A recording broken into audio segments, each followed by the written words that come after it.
Hello everyone, आप सभी का बहुत बहुत स्वागत है हमारे चैनल पर। सबसे पहले आप सभी का बहुत बहुत धन्यवाद हमारे चैनल को इतना प्यार और सपोर्ट देने के लिए।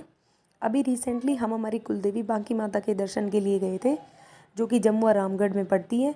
यहाँ से लगभग 50 से 60 किलोमीटर की दूरी पर पड़ता है भानगढ़ का किला। तो हम उसे भी देखने के लिए चले गए। इस किले के बारे में आपने बहुत सारी स्टोरियाँ सुनी होगी। मेनली राजस्थान का ये एकमात्र ऐसा किला है जो अपनी हॉरर स्टोरियों के लिए इतना प्रसिद्ध है। किले की मेन एंट्री पर ही एक बहुत बड़ा पीपल का पेड़ है और हनुमान जी का मंदिर है। तो हम हनुमान जी के दर्शन करने के बाद किले को देखने के लिए आगे चले गए। पहले हम बहुत पहले इस किले में गए थे, तब यहाँ पर कोई एंट्री फीस या कोई पार्किंग वगैरह का शुल्क नहीं लिया जाता था। लेकिन अभी भारतीय पुरातत्व विभाग ने यहाँ पर अपना एक छोटा ऑफिस खोला है, जिससे अब जो इस किले की बहुत सारी चीज़ें हैं उनका रख रखाव अच्छे से किया जा रहा है। तो फिलहाल यहाँ पर अब इन्होंने एंट्री फ़ीस भी लगाई है, जो लगभग 20 से 25 रुपये पर पर्सन है। हमने सबकी टिकट ले ली और हम किले को देखने के लिए आगे चल दिए। आप जैसे ही एंट्री लेते हैं, आपको यहाँ पर जो इस किले की मेन स्टोरी है वो भी दिखाई देती है और एक मैप भी लगा हुआ है, जो आपको इस किले की पूरी चीज़ों को आसानी से बता देता है कि रानी का महल कहाँ पे था या कौन सी चीज़ें कहाँ पर थी। किले में एंट्री लेने के बाद ऐसे बताते हैं कि यहाँ पे एक बहुत बड़ा पहले मीना बाजार हुआ करता। आज आज भी अगर आप इस किले की टूटी हुई दीवारें देखते हैं या बाहर की तरफ ये टूटी हुई दीवारों को देखते हैं, खंडर स्थितियों को देखते हैं, तो पता चलता है कि ये छोटी छोटी दुकानें थी यहाँ पर पहले। एक दुकान के पीछे एक दुकान, पहले के ये दुकानें पहले के मैनेजमेंट को दर्शाती है, जो कि बहुत ही अच्छा बताया जाता है। आपने इस किले की बहुत सारी स्टोरियाँ सुनी होंगी, जिसमें से जो मेन फेमस स्टोरी है वो रानी रत्नावती की बताई जाती है। कहते हैं इस किले का निर्माण 1573 में भगवान दास ने अपने बेटे माधो सिंह के लिए कराया था। उस समय यहाँ की एक राजकुमारी हुआ करती थी रत्नावती, जो कि बहुत ही खूबसूरत हुआ करती। आप साइड में देख रहे हैं ये जो बूढ़ी अम्मा बैठी हैं, ये लोकल है यहाँ की, और ये आने जाने वाले जो फॉरनर होते हैं या जो और लोग होते हैं किले को देखने के लिए आते हैं, उनको स्टोरियाँ सुनाती रहती हैं। और ये हमारी आव्या भी चल दी आगे। तो जो राजकुमारी रत्नावती थी वो बेहद खूबसूरत थी। इनकी खूबसूरती के चर्चे दूर दूर तक के राजघरानों में हुआ करते थे। कई राजकुमार इनसे शादी करने की इच्छा भी जाहिर करते थे, लेकिन तब तक राजकुमारी ने किसी के भी विवाह का प्रस्ताव स्वीकार नहीं किया था। कहते हैं एक बार राजकुमारी रत्नावती अपनी कुछ 10 सहेलियों के साथ बाजार को घूमने के लिए गई थी। तो वहाँ पर वो कुछ इत्र की शीशियाँ खरीद रही थी।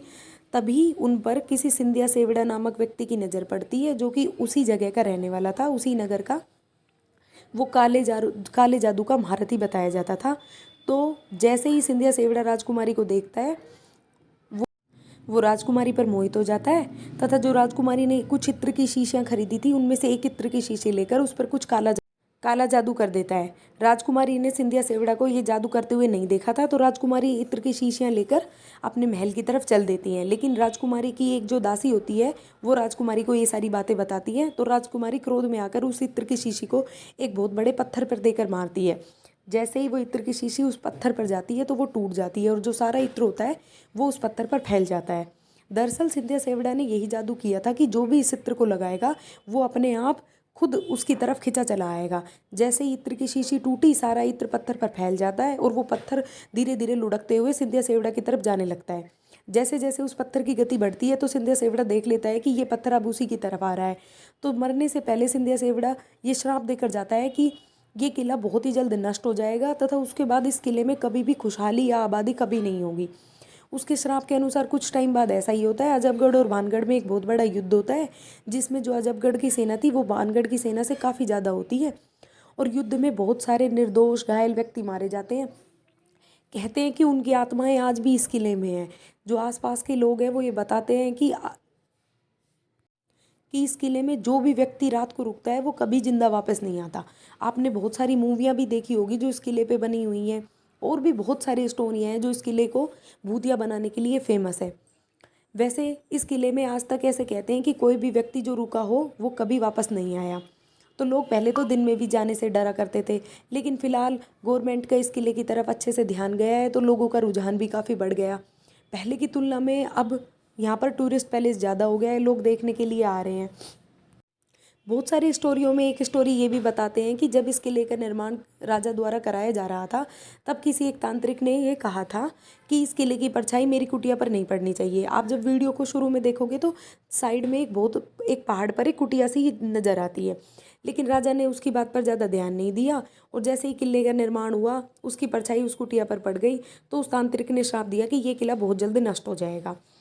एक स्टोरी ये भी बताई जाती है कि इस किले में जो भी सोने चांदी हीरे जेवरात या जो भी माया थी उसको बचाने के लिए लोगों ने या राजाओं द्वारा ये अफवाह फैलाई गई कि ये किला भूतिया है, इसमें जिस किसी व्यक्ति ने रात में प्रवेश किया वो कभी जिंदा वापस नहीं जाएगा। तो लोगों द्वारा ये धीरे धीरे भ्रामक स्थितियाँ और बढ़ती गई और धीरे किसी भी राजा ने उसके बाद इस किले पर कोई आक्रमण नहीं किया और धीरे धीरे यह किला खंडर हो गया। मेन जो किला है वो 7 मंजिला बताया जाता था, लेकिन टाइम के साथ इसकी जो 4 मंजिलें हैं वो ध्वस्त हो गई। अभी फ़िलहाल 3 ही मंजिल है जिसमें एक बेसमेंट है जहाँ पर पहले लोग आराम से आते जाते थे, लेकिन अभी गवर्नमेंट के द्वारा वहाँ पर जाना बंद कर दिया है। आप जब देखेंगे इस किले में बहुत से शिव मंदिर भी बनाए गए हैं जो कि उस टाइम के नागर शैली में बनाए हुए बताए जाते हैं। किले के जो मंदिर हैं या किले की दीवारों पे इतनी अच्छी कलाकृति उकेरी गई है जिसमें सभी देवी देवताओं की मूर्तियां हैं। बाद में अकबर या बाबर के युद्ध के समय इन्हें को तोड़ दिया गया था, लेकिन फिर भी कुछ अवशेष बचे हैं। किले जो मेन मंदिर है वो शिव जी का बताया जाता है। तो इन मंदिरों से ये पता चलता है कि पहले की राजकुमारी या जो रानियाँ थी वो शिव पूजा में ज़्यादा विश्वास रखते थे। जैसे ही आप मेन गेट से एंट्री लेंगे तो पहले बताया जाता है कि यहाँ बाजार था जिसकी छोटी छोटी दुकानें थी, वो जो आप वीडियो में देख ही चुके हैं। उसके बाद जब आप मेन किले में एंट्री लेते हो तो उससे पहले बहुत बड़े बड़े 2 या 3 पार्क हैं। फिर आता है ये एक शिव मंदिर जो यहाँ का सबसे प्राचीन मंदिर बताया जाता है। मंदिर का जो आकार है बिल्कुल जो उसके ऊपर की चोटी है उसको एक गुंबद का शेप दिया गया है, जिसमें अंदर जो है गुंबद के अंदर देवी देवताओं की मूर्तियों को उकेरा गया है। जिस दिन हम गए थे उस दिन संडे था, तो आप देख ही सकते हैं कितनी ज़्यादा भीड़ थी। और ये हमारी आवी भगवान शिव की पूजा कर रही है। जो शिवलिंग है आप उनके बाहर से ही दर्शन करते हैं क्योंकि इनको सुरक्षित रखने के लिए अब इनको एक लॉक के अंदर बंद कर दिया है ताकि जो भी कुछ अनर्गल व्यक्ति जो आते हैं इनको कोई नुकसान नहीं पहुंचाया जा सके। ये यहाँ के सबसे पुराने शिवलिंग में से एक बताए जाते हैं। और ये आवी भगवान से प्रार्थना कर रही है कि प्लीज़ मेरे 1 मिलियन करा दो जल्दी से। किले में घूमते घूमते सब इतने थक गए थे कि वहाँ पर मंदिर में ही बैठ गए कुछ टाइम के लिए। फिर इस मंदिर से आगे जाकर हम गए दूसरे मंदिर, जो वो मंदिर भी शिव जी का ही बताया जाता है, लेकिन कहते हैं किसी युद्ध के टाइम ये जो शिवलिंग थे इनको खंडित कर दिया गया। अब फिलहाल उस दूसरे मंदिर में कोई मूर्ति या किसी भी देवी देवताओं का कोई चित्र नहीं है। जो उसकी दीवारों पे ही है वही कलाकृतियाँ आपको देखने को मिलती हैं। ये विशालकाय मंदिर है जो बहुत बड़े एरिया में फैला हुआ है। जो यहाँ के आसपास के लोग रहने वाले हैं वो ऐसे कहते हैं कि इस किले में से आज भी रात को रोने की, चिल्लाने की या आत्माओं की आवाज़ें सुनाई देती हैं। इसलिए इस किले को हॉरर किले के नाम से भी जाना जाता है। आसपास के लोगों का ये भी मानना है कि अगर इस किले में कोई रात को रुक जाए या संध्या के समय के बाद रुक जाए तो वो कभी भी जिंदा वापस नहीं आता। सत्य चाहे कुछ भी हो, लेकिन ये मिथ्या इतनी फैली हुई है कि ये किला केवल अपनी भूतिया स्थिति की वजह से ही फेमस है। वर्तमान में गवर्नमेंट के द्वारा भी इस किले की तरफ अच्छे से ध्यान दिया गया है। जो टूटी हुई दीवारें हैं उनके टाइम टाइम पर ये लोग मरम्मत कराते रहते हैं। गवर्नमेंट के द्वारा यहाँ पर गार्ड को भी लगाया गया है ताकि जो कुछ लोग हैं वो हमारी विरासत को नुकसान ना पहुँचा सके। इन स्टोरियों के अलावा अगर आपके पास भी कोई ऐसी स्टोरी हो जो हमें नहीं पता हो तो प्लीज़ कमेंट करके ज़रूर शेयर करें।